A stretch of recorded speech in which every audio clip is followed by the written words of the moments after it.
Greetings to you. And today, Thursday, let me acknowledge the fact that it's pretty warm today. But nonetheless, a lot has happened around the globe that I can't ignore and I shouldn't ignore.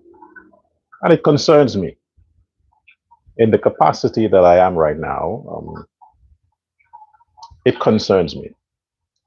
And as some of you would know, it doesn't matter if I agree with positions of some social media influencers or podcasters.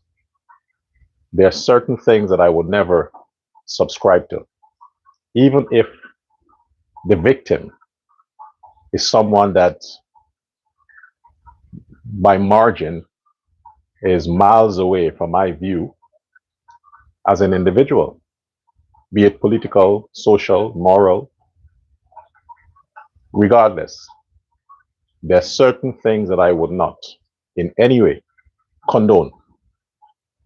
It doesn't matter against who. So to start things off today, I want to acknowledge the brutal passing of an influencer, a political activist, author. This individual is renowned. Globally, he is renowned. Unfortunately, some of you who do not pay attention to mainstream media or online media or the other media, you may not be familiar with the name that I would be calling, but you might be familiar with the face of the person. But this is a very, very infamous American influencer, political analyst, and he is one of the persons who is largely responsible for the re-election of Donald Trump, now President Donald Trump. This individual is largely responsible, and that is to say how social media impact politics.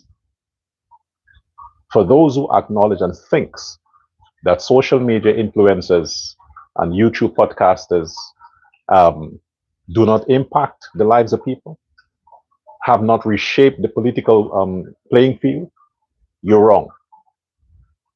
Social media influencers directly impact the political scale. This individual, his name is Charlie Kirk. Charlie Kirk is an American podcaster, influencer, organizer, activist, you name it. He is that. And he's the one who founded, for those of you who live in America, you can't see, you don't know this. This man founded what you call Turning Point USA. It's an organization that helps conservative people to come out and speak out. He is one of the persons who championed free speech. Because of people like Charlie Kirk, I can speak freely. A lot of the people, the Guyanese influencers, can speak freely because of Charlie Kirk. He championed. He is one of the reasons why Donald Trump and all these other people were restored. Charlie Kirk. However, yesterday, he was assassinated. He was murdered in public, cold-blooded, one shot to the neck, one shot by a sniper to his neck while he was speaking at a public event at a university. A student body at the university invited him to speak. And while he was speaking in open air, he was murdered. Why I'm making a mention of this? It is because it was just the day before. Today is Thursday, Tuesday. Tuesday, the same Charlie Kirk came out and spoke against the murder of a Caucasian woman in a train by a Rastafarian black man. I told you about that, right? I mentioned that on Monday, where the Rastafarian man took out a knife and brutally stabbed to death a white woman. As a black man, I condemned it. It was racially motivated. It is what you call a hate crime. This is no different than when the blacks attacked the Indians in Guyana. It's no different. Charlie Kirk, just like what I'm doing, came out and he called a spade a spade. He said it was racially motivated. The black man murdered the white woman in a train. And guess what? The same piece, you saw the news. A lot of you saw it. I think all of you saw it. But if you look in the carriage where the woman was murdered, on the one side there were two persons. I think both were black, busy on their phones. Busy on their phones. The fact that they saw a white woman come in, she automatically doesn't exist anymore. She became invisible. And that man, that black man, that Rastafarian man, that criminal, had enough time to stab that woman to death, then walked away. And even while the woman was trying to catch herself as to what just happened, still the other people there, the black people that were next to her, didn't help. They didn't realize what happened because they were so sucked into their phones. That is what the Charlie Kirk, condemned and talked out against. Condemned it. I condemned it. Many people condemned it. The very next day, he was murdered. He was assassinated. Why?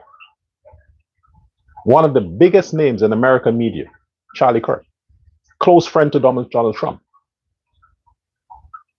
And he couldn't survive. He was not protected.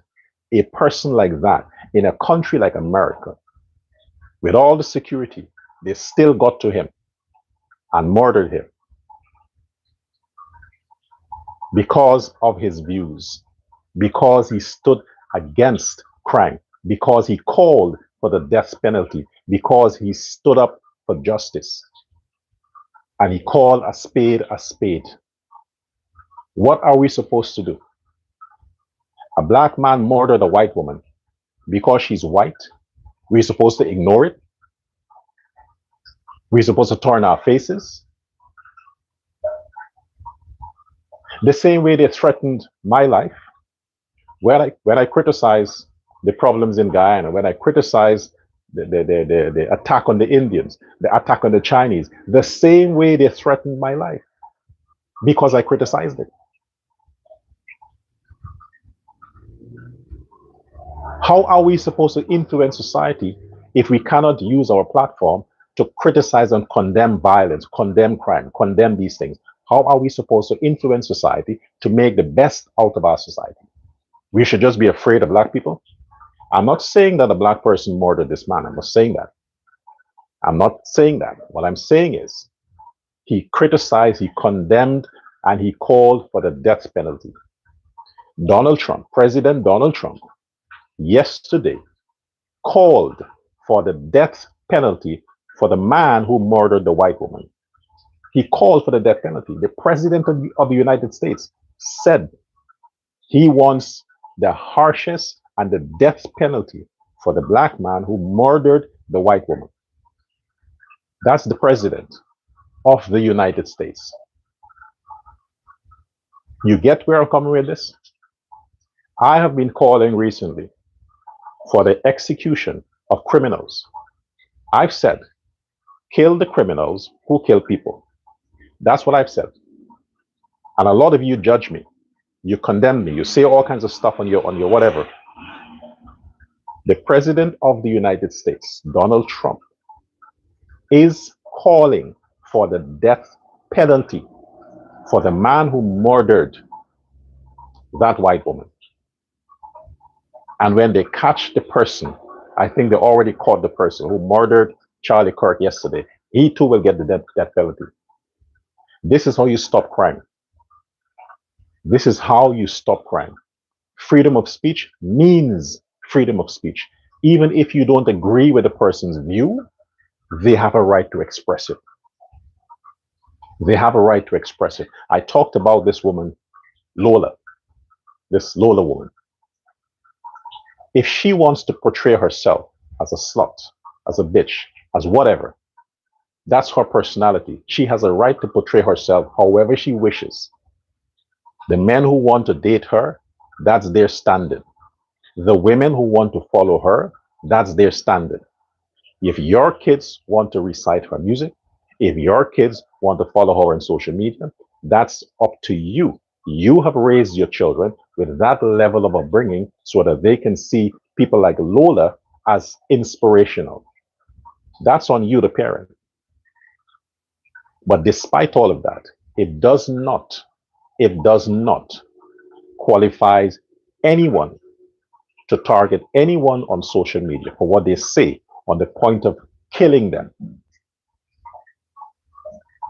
That does not justify murdering someone because of their views or because they stand against your politics. It doesn't justify that.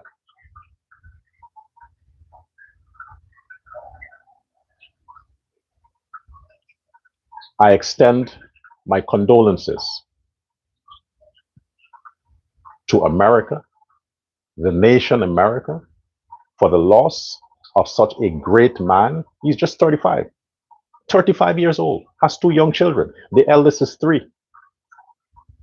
The eldest child, a daughter, is 3 years old. And they took that man's life just because of his views. My condolences to the Trump administration, to the people of the Turning Point USA, and to the whole of the United States of America. I am impacted too by the loss of Charlie Kirk. He inspires me. He inspired me. I read some of his quotes. I use some of his quotes. And because of him, I have the freedom to speak out. He is one of the persons who got Facebook to reinstall freedom of speech. He's a global icon. Guyana, if we take our freedom for granted, if we take our freedom for granted, everybody with a smartphone now is an influencer. They could be in the toilet taking a poop and make some stupid remark, and they have people liking the stuff they say. That is how gullible some people are. These same criminals can take a smartphone and say something evil about someone and even send someone to kill that person. And they are elements in the society that has no consciousness of reality. They would pursue that person because their hero was offended. The President of America called on the Justice Department to reinstall, to invoke, to emphasize, and to stress the death penalty for murderers. So don't tell me I am out of place when I call for the execution of criminals. Now I am more empowered to call for it. Criminals who murder people should die, should be put to death. You have to send a statement. This nonsense must stop. Had it not been for social media and what that Lola woman said, would she, could she have been targeted? If it wasn't for the fact that whatever she says or whatever beef she has with whoever, would it have been so dramatic? No, right? Social media is social media. It's the media by which you socialize. You say stuff. You have to be confirmed in whatever position you have. You have to know your identity. If you are a supporter of the PNC, it doesn't matter what I say. You shouldn't be offended because you know why you support the PNC. I cannot change your mind. But if you are threatened that my voice may influence the weak minded to give up their support for the PNC and join the PPP, and that fear in you would want to silence me because you don't want people to be influenced, then people like you should get the death penalty because you are no good to society. No good to society. If you are in the public's life, if you are a public figure, you are subjected to criticism, especially if you are in politics or if you are getting involved in election proceeding. You will be targeted, you will be subjected to criticism, to scrutiny. That's what the game is about. If you are on social media attacking people, calling people names, exposing people's private life, they will do the same to you. They will do the same to you. And if they do the same to you, it doesn't warrant you wanting to kill the person. So again, my condolences. Now, look, I saw that so-called interview. And it seems like this Travis Chase guy is becoming like Ajruddin Mohammed in terms of the way they are like a parasite. They're somehow creeping into people's daily conversation. They're not invited. They're not invited. They're just creeping. Somehow they find their way in people's daily conversation, which makes them seem relevant. But Travis Chase is not relevant. He can call himself a journalist. He can make a statement identifying himself as a journalist. But Travis Chase is not a journalist. He reports on stupidity. He takes picture with his mind, and he comes in front of the camera, and he verbalizes whatever his mind tells him that he just saw, whatever his ears tell him that he just heard. He just represents that in his own toxic words. He just reports.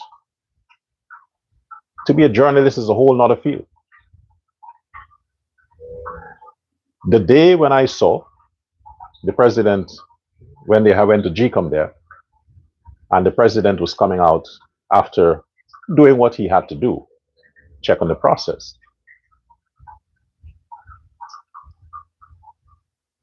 The fact that the president took the time to talk to a bunch of people whom just a handful, maybe 2 or 3, were actual journalists, he should be applauded for that. But that was not enough. This toxic, ghetto, lowlife, miscreant, Travis Chase, had to do what he does best: provoke. This is a man who was elected at the time by over more than 60% of the Guyanese population. A world-renowned president. A president that has made inroads across the globe. A president that other presidents honor and bow to. Could have descended to the level of a commoner and respond to an idiot like Travis Chase, therein showing his vulnerability as a president. I was offended. You see, President Irfan Ali, at the time, and before I get to that, for those persons who are trying to justify and giving script, Chase himself put something there like, it doesn't matter at what point you interject that question, the person that you were talking to was not absent from the office of the president, even until another president is legally sworn in, until the president, if somebody else had won the election, and President Irfan Ali handed over the banner to that other person, up to that point, he would have been the president of Guyana. If he had handed over that baton to somebody else, he would have been the former president of Guyana. From the time Irfan Ali became president 2020, that title sticks for life. He never again goes by just the name Irfan Ali, be it in office or out of office. For the rest of his life, he must be regarded as a current president or former president. Any official, formal or informal platforms, it's president or former president. I cannot call President Granger David Granger or President Ramata. No. If I'm addressing them, I would address them as president. If I have to make a remark, script, or I have to make a presentation, I would say former president. But if I'm talking to them, I'll address them as president in context. That day, when that idiot crossed the line, his intention was to provoke the president. His intention was to see if the president was not confident and firm in the position he were. He wanted to expose some amount of vulnerability, to embarrass, to use it later, to say, look at this. He already quit, he already gave up. So President Irfan Ali was within his legal, constitutional, and public capacity to discipline on air that idiot low-life Travis Chase. He has a right to say, hey man, show some respect. It is not Irfan Ali, it's President Irfan Ali. Try calling a judge by the full name. Try calling a medical doctor without their title. Try doing it. Try calling an ambassador. Try calling an ambassador or a minister in whatever capacity by their full name. And you're going to want to disrespect a president, a sitting president. The man already won. He was a president by the time of the election. During the election, he is still president. After the election, he is still president. And to couple the fact that he won the election and you're going to have the audacity to address the man as Muhammad Irfan Ali, I would have slapped your black ass. Yes, Travis Chase, I would have slapped your black ass. I have immunity as president. The law can't punish me for that. I would have slapped you. That's the only thing I was disappointed about. That President Irfan Ali didn't take his large hands and slap you in your face. So while he says you're disrespectful, he should have slapped you and say you're disrespectful. He would have done it accompanying a slap. That's what I wanted to see. That's why I didn't mention it. I said nothing about it because the man didn't hit you in your filthy mouth. I wanted that.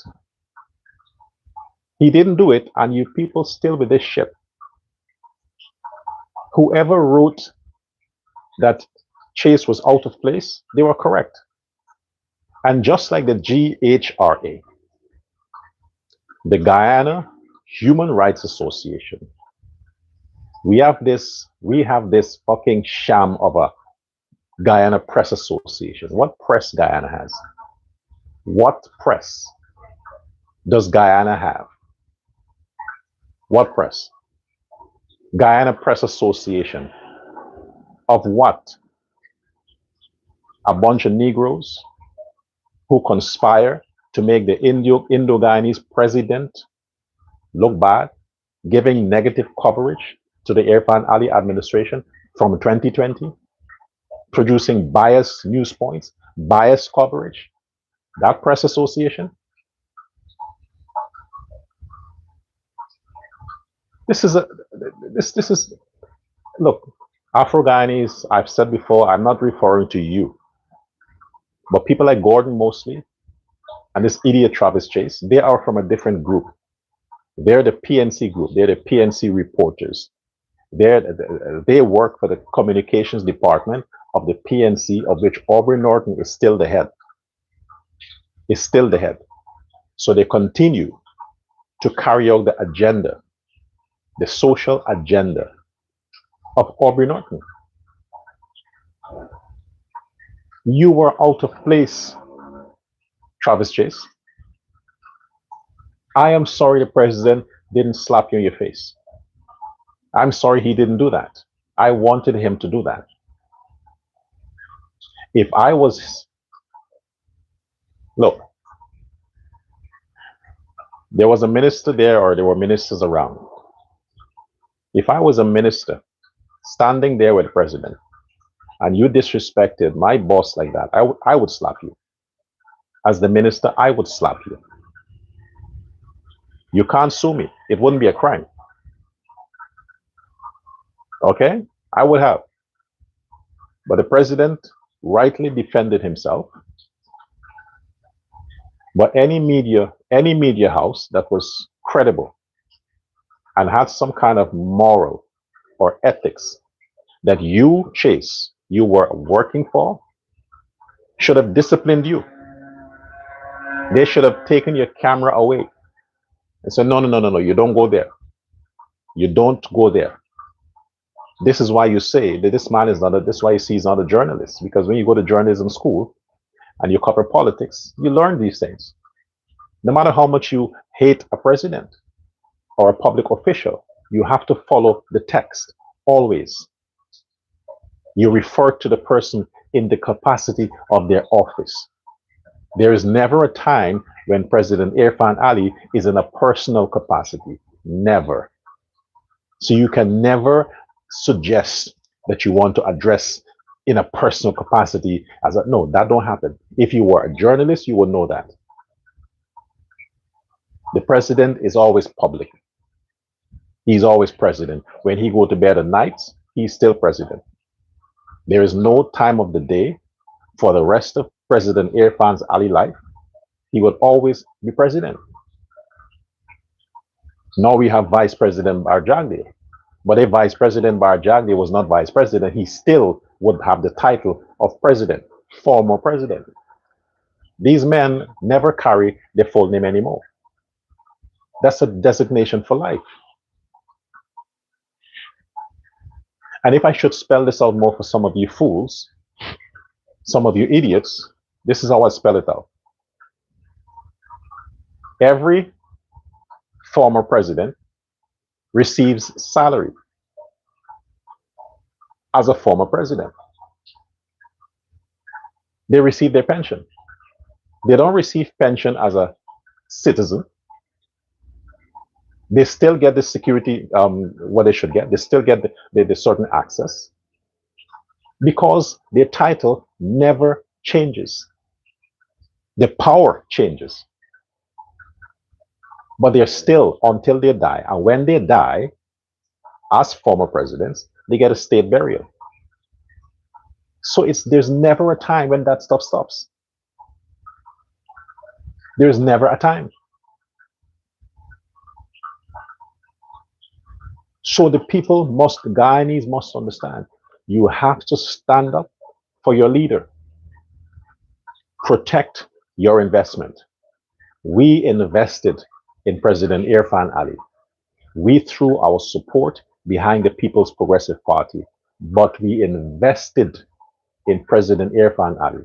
And we have to make sure, as Guyanese, that we protect our investment. We look out for our investment and don't allow anyone to disrespect, dishonor, and try in any way to compromise our investment. Because we have seen the man, President Ali, that we invested in 2020, We saw the massive return on our investment throughout 2020, 2025. We got our returns. We got our profit. We benefited. Now we have restored that man. We extended his tenure. We gave him a next 5 years on his contract. That means that we are going to receive 100 times more on our investment that we have received 2020, 2025. So we can't sit back and allow these lowlifes to further threaten the sanctity of our investment. He is the father of the nation, President Irfan Ali. We have to look out for him. He has made us proud. He has delivered. He has made us proud. Because of him, foreigners are migrating to Guyana. Guyana is now the new big apple of Latin America. Guyana. The issues I have with the society is the crime. And while the crime requires aggressive attention, aggressive legislation, we should not be distracted by the fact that we have a great leader and we have to trust his judgments. We need to look out for our leader.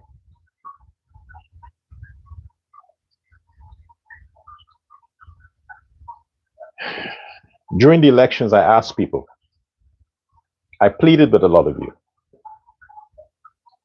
do not share the post of people like Travis Chase, Gordon Mosley. There is a reason why I'm saying don't do it. There is a reason for that.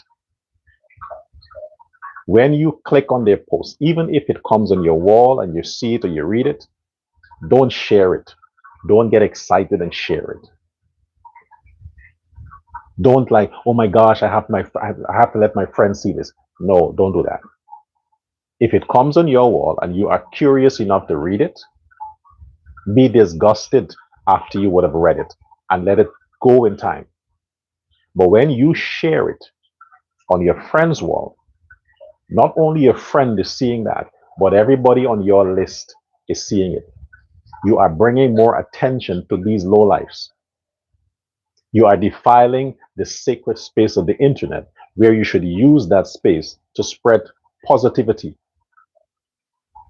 Yeah, they say negativity sells, but negativity might sell, but you don't have to buy it. Negativity has its customer core. You don't have to buy it. There are people who like it, let them buy it.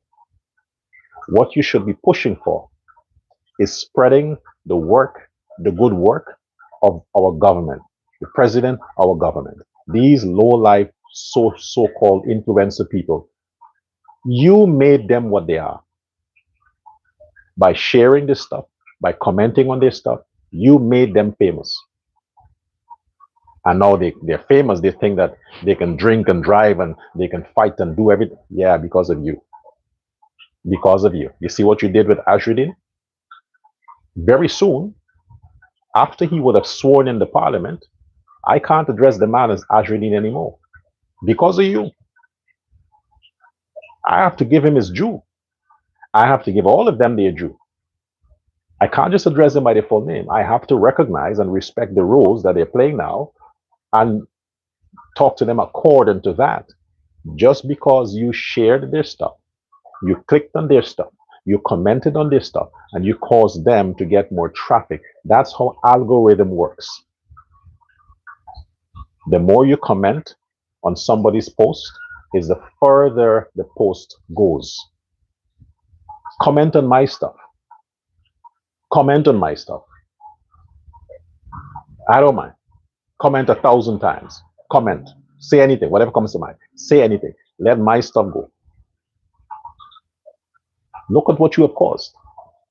You made Travis Chase got big. You made Odessa Phillips got big. You made Melissa Atwell got big. You made Lola's, whoever got big. You made them got famous. You gave them fame. You did. And look at what they're doing with that influence, causing chaos. That's what they're doing with it. So listen, let us look out for our government. This is the first week. It's not even a week yet. The man became president on Sunday. It's not even a week. Today's Thursday. It's not a week yet. Give him a break. Give him a break. But every day, President Irfan Ali is president. If you have to refer to the man in his official capacity, it is president. If you can't address the man as President Ali, don't call his name. Don't call his name. Leave it out of your mouth, leave it off your wall. He will always be president. Norton, deal with it. Aubrey Norton, deal with it. I said before, you would never, ever be president. I said it right, didn't I? Good. So deal with it. Azruddin Mohammed, you would never be president. Deal with it. You have to live with that for the rest of your life. And Azruddin Mohammed, this is your only chance at opposition leader. This is it. This is your only chance. You don't have another 5 years. You don't have another anything. This is it. This 5 years is the mistake the Guyanese people made. And they're going to spend this 5 years regretting it because they have to deal with you. They have to address you as opposition leader. So deal with it. And you posting that cake that you sponsored, you sponsored the cake, and you got the usual thing to make it look like people love the fact that what? Never quit winning. I mean, what? You are so pathetic, man. Azruddin Mohammed, you're so pathetic. You're like a little bitch. You're whining still. You're so pathetic. I mean, look at that. Cake. People give you a cake because you lost.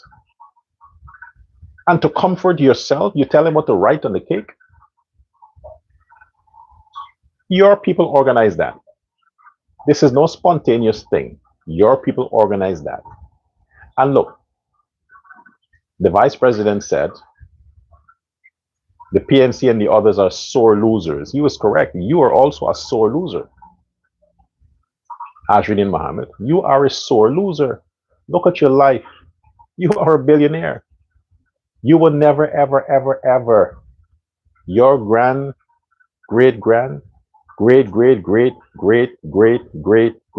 like 500 years from now, Azruddin, 500 years from now, your children will still have money. 500 years. What are you whining about? What are you whining about? Tell me. If I had $1 billion,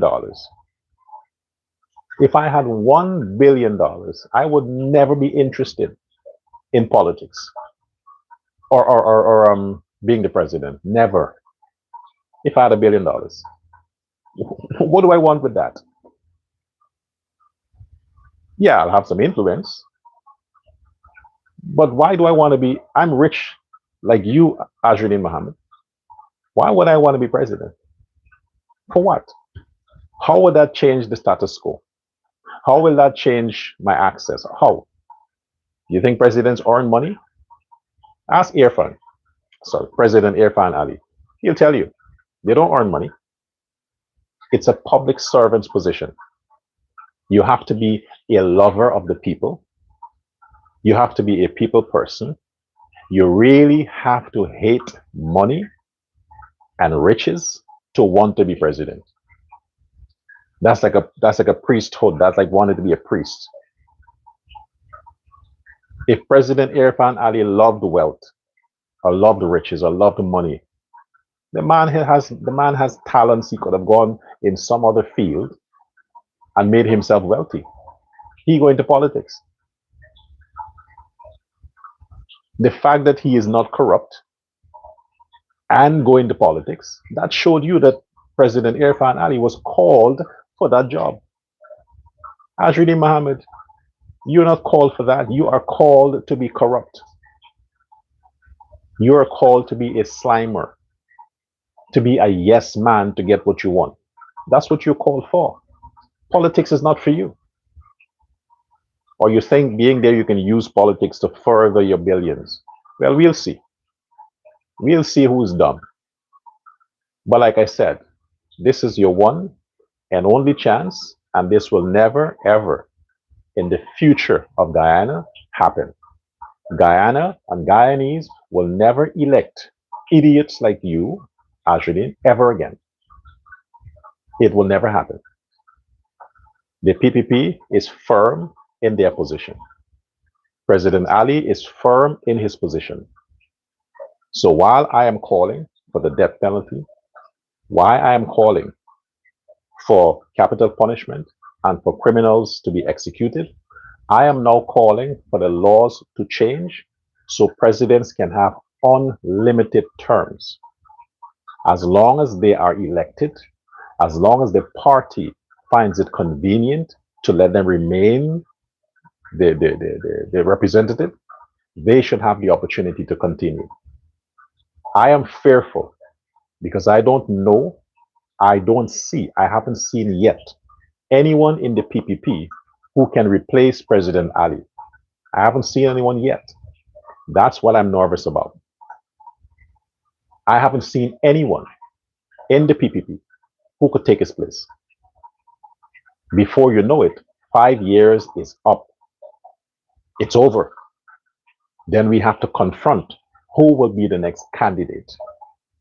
So far, I see nobody who has the capacity in the PPP to do and be better or be like President Ali. Therefore, I am saying they should change the laws. You have the majority now of the parliament. President Ali, you have the majority of the parliament. Change the laws so that you have unlimited term for a president. He must decide if he wants to run again or not. It should not be up to a limited two-term stuff. And if the people want to vote for that president, they will vote for him. If the people are not desirous of that president after 2 terms, then is the opposition guy might win, right? Or somebody else. So what's the fear? The only opposition that President Ali and the PPP can have towards removing term limit, the only opposition they can have is within the party. Within the party. That's the only opposition. Because the other parties should be happy that term limits is removed.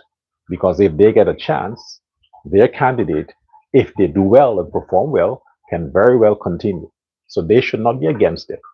The people who would be against that, who would conspire and plot not to have that happen, are those ambitious people in the PPP who want to replace or who thinks they can do a better job than President Irfan Ali. They wouldn't want him to have a 3rd term. They would not want to change the term limit because they would want a chance to be president. But if the PPP as a party is united and stand behind the agenda of the party and the government, and every politician, every member of parliament of the People's Progressive Party can vote in favor of removing term limit, then we would elect President Ali a 3rd time in 2030 because the Guyanese want the man. And if it comes 2030, the PPP will have 65% of the votes. Ajruddin is finished even before he started, because look what's happening now within his camp. Look at what's happening now. They submitted a list to GCOM for the 10 regions. And they cannot decide based on the list who is going to get into the parliament.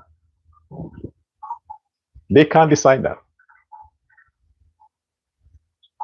You see, because they went into that thing with their own agenda. Ajudi wanted to be president. He didn't get to be president, so now he don't give a shit. He don't care. Y'all fight.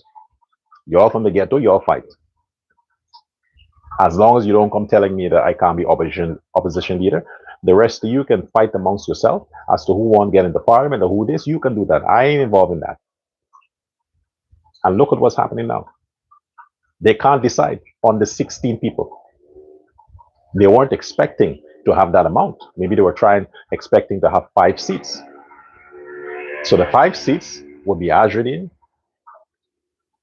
Odessa, the Rastafarian, and this Pandit. You got to pray for them, and the other one, the other corrupt doctor. 5. But since they got 16 seats, they can't identify who else because all the others were just there as a sham. They were there as a sham to fool the people that, hey, we have a list. But since they got to be the opposition, now they're confronted with the reality that, oh shit, I kind of bluff when I put you on the list, but I can't see you in the parliament. You're like, I mean, come on. They're telling their candidate now, come on, man. You think it, come on, be honest. You honestly think we want you in the parliament? I mean, you're a low life. We can't have you there. Look, take some money, forget it. No, I don't want your money. I want to be in the parliament. That is what the infighting is about because they made a decision. They fooled the Guyanese people. They put a lot of fake people, fake as in, you know, I don't mean because the next thing you hear, oh, you're saying that no, they're real people, but they're fake in terms of what they're presented with, what they present the public with. But these people are some nice people. No. Now, they have to now try to hire people to be parliamentarian because they can't use what they have on their list. They can't use that.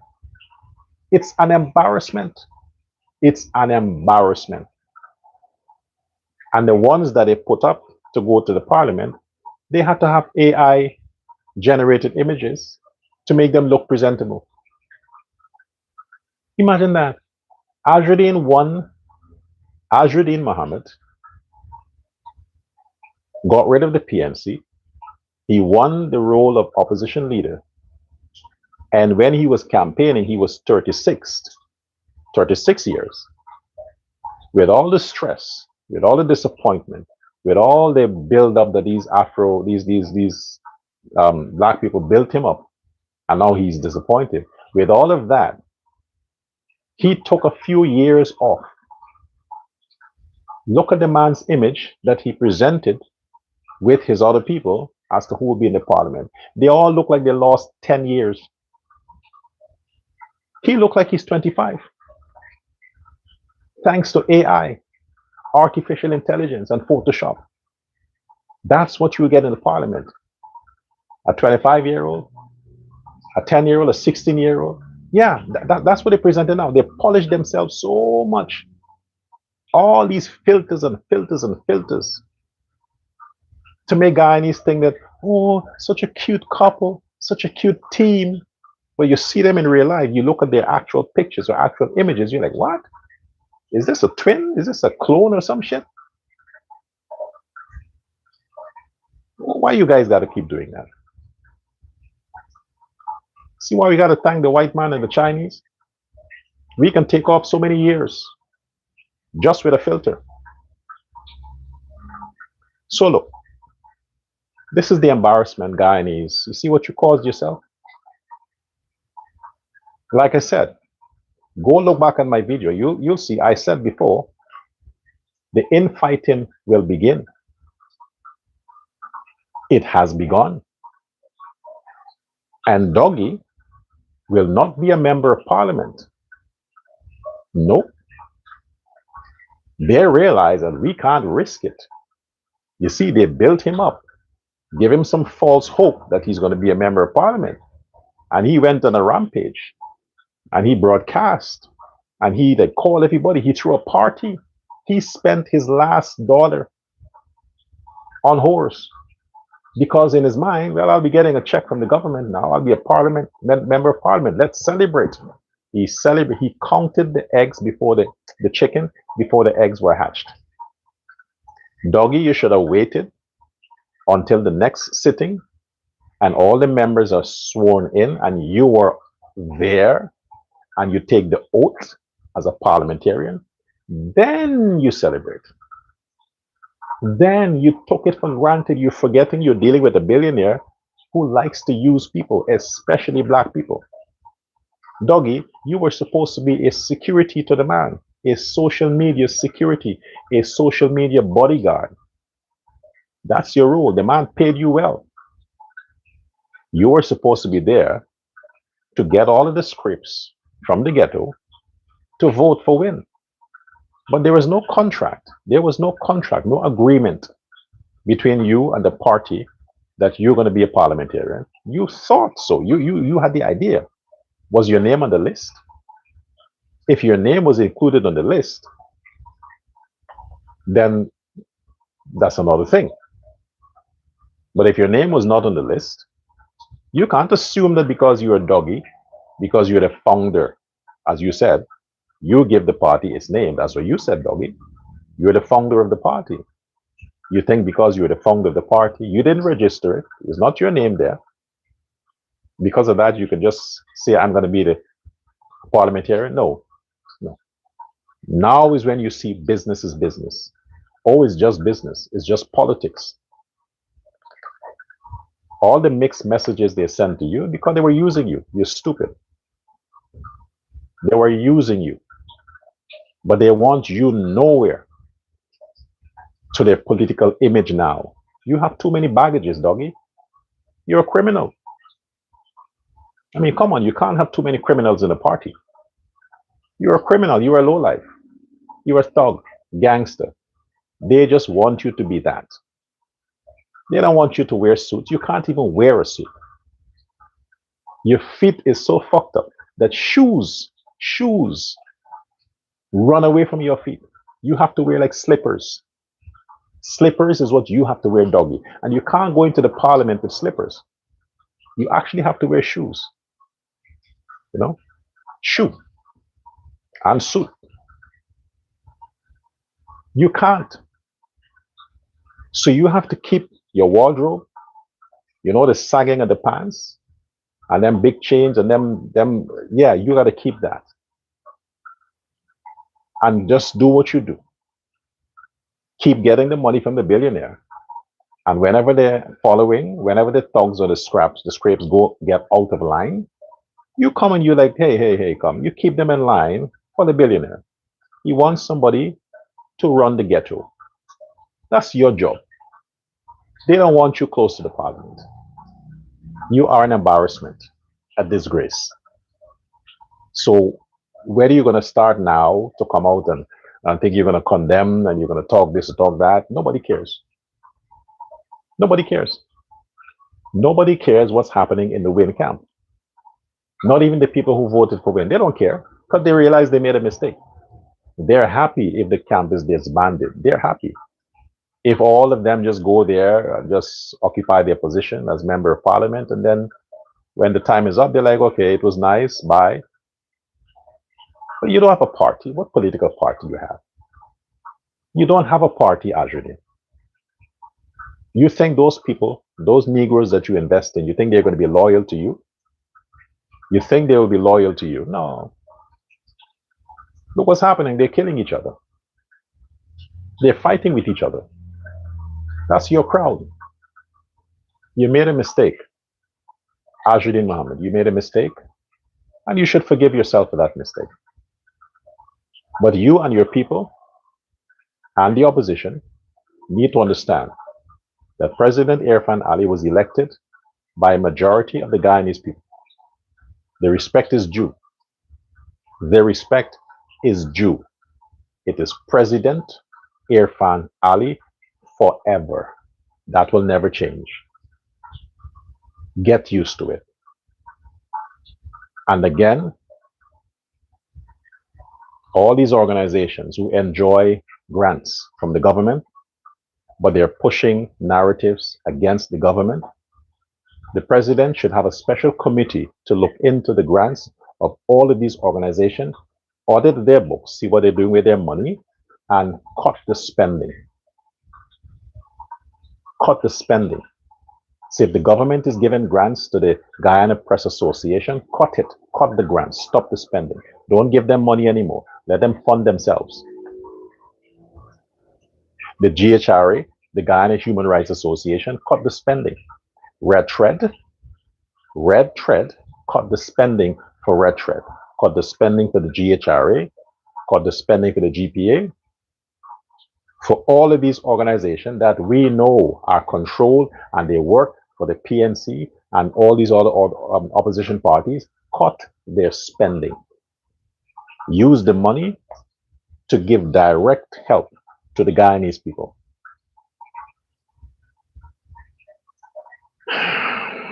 Well,